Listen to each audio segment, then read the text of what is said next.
Dear brothers and sisters, over the last couple of weeks, we've spoken about the idea of questioning sincerity.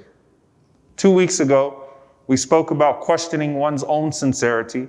And then last week, we spoke about the danger of questioning the sincerity of someone else. And I ended off that khutbah with a quick note about the words of Imam Sufyan al-Thawri rahimahullah ta'ala, where he said that I was forbidden from praying Qiyamul Layl for 6 months because of a sin that I committed. And the sin that he committed was that he saw a man crying. وَقُلْتُ فِي نَفْسِي أَنَّهُ لَا يَبْكِي لِلَّهِ. And I said to myself, he's not crying for Allah, he's crying for something else. And so I felt that I was forbidden from Qiyamul Layl for 6 months as a result of that sin. And I briefly spoke about this idea of the sin of thought, right? Or what a person would think about. And how in Allah's mercy, the Prophet ﷺ said that Inna Allah ta'ala tajawaza an ummati. Allah has overlooked for my ummah that which crosses their minds, so long as they don't utter it with their tongue, nor act upon it with their limbs. That Allah has overlooked those things. And that Sufyan al-Thawri rahimahullah perhaps was holding himself to a higher standard, because you should hold yourself to a higher standard. But the idea of it actually being sinful is debatable here. And I wanted to actually pick up on that note with the difference that the ulama spoke about in that regard between passing thoughts and settled thoughts. And it's an interesting concept, and one that is highlighted throughout our books of tazkiyah, that sin is a process and good is a process. And the process is as following. First, you have khawatir, you have passing thoughts. And then after you have a passing thought, if you allow that thought to settle the brain, then it becomes afkar, a fikra, a settled thought. And then after you let a thought settle inside your mind, then eventually it becomes a niyyah, it becomes an intention. And once you intend to say or do something, then it becomes himma, it becomes determination, a sense of determination. Particularly when it comes to sin, you'll notice the way that, subhanAllah, when you're on your way to do a sin or you're about to commit a sin, sometimes a block happens, but you still find a way to do it anyway. Because at that point, you've already intended to commit the deed, and so you're going to do it anyway. And that could be something as simple as the following. You're about to say something, and you're in a gathering, and someone else cuts in and starts saying something else, and that was a gift from Allah to stop you from saying what you were about to say, but you say it anyway. You wait till it comes your turn, or you cut in and you backbite anyway, and you go and you make sure that the word is said. So in our nature, because of our hastiness, when we have intended it, then after that intention comes a sense of himma, determination. After that determination comes amal, comes the deed. You actually commit the deed. And then after amal comes ada, comes habit. And so again, it becomes a passing thought, kind of all over the place. A whole bunch of things are crossing your mind at the same time. And then you choose what to settle in your mind. And then after you settle the thought, it becomes an intention to commit. And then after the intention comes the determination to do so. And then comes committing the deed itself. And then comes the repetition of the deed. It becomes a bad habit. And the same thing is true when you think about the process of good, right? Except that there might be a bit of a break off between the intention and the determination, because sometimes we might intend to do good, but we make excuses to not follow through and do that good. But it's sort of the same thing. You start thinking about it, this is something I should do. You settle it. You make the niyyah to do that good. And then after that, hopefully you develop a himma for that good. You actually are determined to do that good deed no matter what. You commit the good deed, and the best case scenario, أَحَبُّ الْأَعْمَالِ إِلَى اللَّهِ أَدْوَمُهَا وَإِنْ قَلَّ. The most beloved of deeds to Allah are the consistent ones, even if they're very small. Now here's something really interesting about how, practically speaking, the first two categories work. Because whether it's sin or a good deed, you want to diagnose the sin early on so that you can stop it from getting out of hand and becoming a bad habit. Or if it's a good deed, you want to nurture that good thought so that it becomes a good habit. So catching it early is a good thing, whether you're talking about sins or you're talking about good deeds. Now the question of, am I sinful for my thoughts? Which, by the way, Christian theologians have been discussing for a long time about the idea of sinful thoughts. And we also have our own notion of what sinful thoughts would be. And last week, when I spoke about what Sufyan al-Thawri rahimahullah said, Imam al-Nawawi rahimahullah has an interesting commentary on this. In his chapter on the ghiba of the heart, the backbiting of the heart, which is what? Su'adhan, negative assumptions, suspicion. If you suspect something enough, if you keep spying, if you keep following someone's flaws and faults, waiting for them to fall, looking into their private affairs, eventually you're going to develop an obsession of sorts. And once you start looking through, eventually it's like something you have to say to someone. You have to backbite that person. So the ghiba of the heart is at the level of su'adhan, that negative suspicion. And look what Imam al-Nawawi rahimahullah said. He said that su'adhan, which is the backbiting of the heart, is just as sinful as speaking it. Interesting. He said, because just like it is muharram, just like an yahrum an tuhadditha bihi ghayrak, just like it is sinful for you to speak to someone else about it, it is sinful for you an tuhadditha bihi nafsak, for you to have that conversation with yourself constantly. But then he said, this is not talking about al-khawatir. This is not talking about the passing thoughts.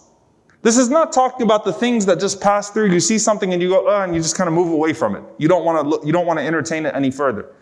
He said, but this is talking about a thought with istiqrar and istimrar, that you settle inside yourself and you continue with yourself. So you engage the negative thinking constantly, and you allow it to settle your mind, you allow it to settle your heart, and you keep on talking about it even to yourself. And you have to cut it off. Now, think about this for a moment, because it's a powerful concept, and I'm going to talk about where the ulama drew the line, how the scholars drew the line, and what that means for us, because Imam al-Nawawi rahimahullah gives us a clue when he talks about istiqrar and istimrar. Do you let it settle, and do you continue with it, or do you stop it? Think about this powerful notion for a moment, inshaAllah ta'ala, and go to another hadith. The Prophet sallallahu alaihi wasallam said, whoever intends to do a good deed, or that's how it's translated, but the actual words are, man hamma bihasana. Whoever intends to do a good deed and does not do it, then Allah writes down for him the good deed anyway. Right? We know this hadith very well. And man hamma biha, whoever has the intention to do it and then does it, kutibat lahu 10 ila 700, that Allah has written for that person 10, at least 10, up to 700, up to adha'af, up to however much Allah wants to multiply it.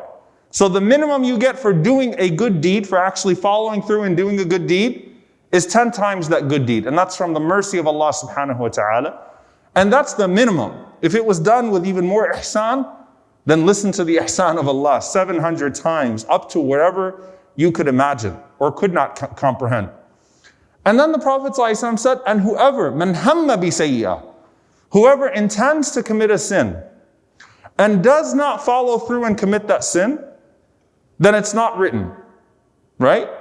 But then the Prophet ﷺ said, whoever intends to do a sin and then commits that sin, how many sins are written down? Just one. Allah will never increase the sin. So it's out of His mercy that Allah increases the reward of the good deed. It's out of His justice that Allah subhanahu wa ta'ala never increases the degree of the sin, the gravity of the sin. A sin is a sin, and it's one sin. A good deed is at least 10, up to 700, up to what Allah subhanahu wa ta'ala decides. So the ulama talked about this idea here. So what about that person then, who decides to commit a sin, meaning you wanted to say something, you wanted to do something, but you did not follow through? One of the narrations indicates, tarakaha min ajli. They left off that sin for my sake. So it's not that you were on your way to do a sin or you were about to do it and something else stopped you, but that you developed the resolve along the way to stop committing the sin. And what did the Prophet ﷺ say happens as a result of that? If a person leaves it off for the sake of Allah, Allah writes down ajr for that person. Allah subhanahu wa ta'ala actually writes down one good deed for you. Because you stopped yourself from doing it, and that was an entire process. And out of the mercy of Allah, Allah writes down a hasana for you. Allah subhanahu wa ta'ala write down a good deed for you. So what does that tell us? You go back to the internal thoughts. And you go back to where a person is thinking about something, thinking about doing something, thinking about saying something. When a person is thinking bad thoughts about another person, when a person is engaging in their thought processes. And that entire process is something for us to consider as well. And when Allah Azza wa Jal revealed, وَإِن تُبْدُوا مَا فِي أَنفُسِكُمْ أَوْ تُخْفُوهُ يُحَاسِبُكُمْ بِهِ اللَّهُ, that if you conceal what is in yourselves, or you make it public, Allah will hold you accountable for it. That's when the Sahaba got afraid. They were afraid of what? Al-khawatir, the passing thoughts, the things that go through, the things that end up in our head all the time, because our heads are constantly processing things. And Allah subhanahu wa ta'ala put them at ease, that Allah subhanahu wa ta'ala will not burden them beyond their scope. Okay, that Allah Azza wa Jal will not punish them or burden them beyond their scope. And so what this tells us, dear brothers and sisters, is that period between the fatra and the fikra, the passing thought and the settled thought, is a lot more important than maybe we give it credit for. Because if you let things settle in your mind and in your heart, in some way the hastiness of our human nature is going to come out. Somehow. Because it becomes like a burden at that point that's encapsulated inside of you. Okay, if I'm not going to backbite the person altogether, I'm at least going to throw out some doubt. Right? I'm just going to say something that the other person will get. Then I'll feel like, I let it out. But that process of not letting it settle in the first place is actually a very important process. To not engage something constantly inside of you. And that's why the Prophet ﷺ gave us all these tools of what? Istighfar. Seeking forgiveness from Allah. Isti'adha. A'udhu billahi minash shaitan rajim. As it starts to come to your mind, starts to come to your heart. I don't want to think about a person that way. I don't want to think about committing that sin. I don't want to move forward. No, let me get rid of this. And some of the ulama said Allah Azza wa Jal forgives the fikra as well. If the fikra was not acted upon. But the point is, dear brothers and sisters, you catch it early on. And I want to end on this point because it's so important. Imam Ibn al-Qayyim rahimahullah said, the only way to rule out negative afkar, negative thinking, is to conquer your thoughts. Because Allah has created us in a way, and He described our thoughts like a factory. It's constantly in production. We're always thinking about something. Your mind is always running in some way, right? And what's the description of the Prophet ﷺ? It's beautiful. Da'imul fikra. Every time you looked at the Prophet ﷺ, you knew he was thinking about something. He was in deep thought all the time. Da'imul fikra. The only way to overcome bad thoughts is to occupy your thinking. To actually be very intentional about what you let yourself think about at a regular pace. To engage what you're thinking about more frequently. And to eliminate those thoughts when those bad thoughts start to come in. Just like how we talked about sincerity in the first place.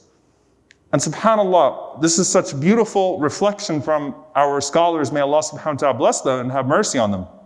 When he talks about this idea, a person who is always in fikr, in thinking about Allah, when they intend to do something, they're not going to have that difficulty of trying to intend sincerely for the sake of Allah that someone else might have, because it's a natural transition from their thinking about Allah constantly to their doing for Allah subhanahu wa ta'ala. Whereas a person who's constantly fi kalam an-nas, in the thoughts of other people and in the talk of other people, how is it then that you expect that person to shut off all other people, and then when it comes time for worship, they do it for Allah? Because their thoughts are constantly about other people. Make your thinking about Allah and about what's more beneficial with Allah by making your inputs and your thoughtfulness more intentional, more regular, and then the deeds will be more regular as well. We ask Allah subhanahu wa ta'ala to bless us with pure thoughts, to make us ulul albab, people of purified thoughts, and to make us ulul azm, people of determination towards good. May Allah subhanahu wa ta'ala purify our thoughts, may Allah purify our deeds, may Allah subhanahu wa ta'ala accept them, may Allah make them regular, may Allah keep them sincere, And may Allah subhanahu wa ta'ala allow us to find them on the day of judgment as accepted deeds, and may He magnify them beyond 700, beyond anything that we could possibly imagine. May Allah subhanahu wa ta'ala forgive us for our shortcomings. May Allah forgive us for our negative thoughts. May Allah subhanahu wa ta'ala forgive us for our sins, the public ones and the private ones, the consistent ones and the irregular ones, the ones we're aware of and the ones that we are ignorant of. May Allah subhanahu wa ta'ala purify us from it all. May Allah subhanahu wa ta'ala allow us to always be in a state of pleasing Him and in doing good and in thinking good. And may Allah subhanahu wa ta'ala grant us the ultimate reward of good, Jannatul Firdaus, and the companionship of Rasulullah sallallahu alayhi wa sallam. Allahumma ameen. أقول قولي هذا واستغفر الله لي ولكم ولسائر المسلمين فاستغفروا إنه الغفور الرحيم. الحمد لله رب العالمين والصلاة والسلام على رسوله الكريم وعلى آله وصحبه أجمعين. اللهم اغفر للمؤمنين والمؤمنات والمسلمين والمسلمات الأحياء منهم والأموات إنك سميع قريب مجيب الدعوات. اللهم اغفر لنا وارحمنا واعف عنا ولا تعذبنا. ربنا ظلمنا أنفسنا وإن لم تغفر لنا وترحمنا لنكونن من الخاسرين. اللهم إنك عفو كريم تحب العفو فاعف عنا.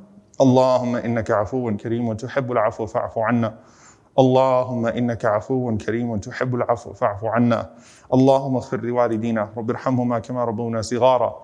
ربنا هب لنا من أزواجنا وذرياتنا قرة أعين واجعلنا للمتقين إماما. اللهم انصر إخواننا المستضعفين في كل مكان. اللهم أصلح أحوال المسلمين في كل مكان. اللهم اشف مرضانا ومرضى المسلمين في كل مكان. اللهم ارحم موتانا وموتى المسلمين في كل مكان. اللهم أصلح أحوال إخواننا المنكوبين في كل مكان. اللهم أهلك الظالمين بالظالمين وأخرجنا وإخواننا من بينهم سالمين. عباد الله، إن الله يأمر بالعدل والإحسان وإيتاء ذي القربى وينهى عن الفحشاء والمنكر والبغي يعظكم لعلكم تذكرون. فاذكروا الله يذكركم واشكروه على نعمائه يزد لكم ولذكر الله أكبر والله يعلم ما تصنعون. وأقم الصلاة.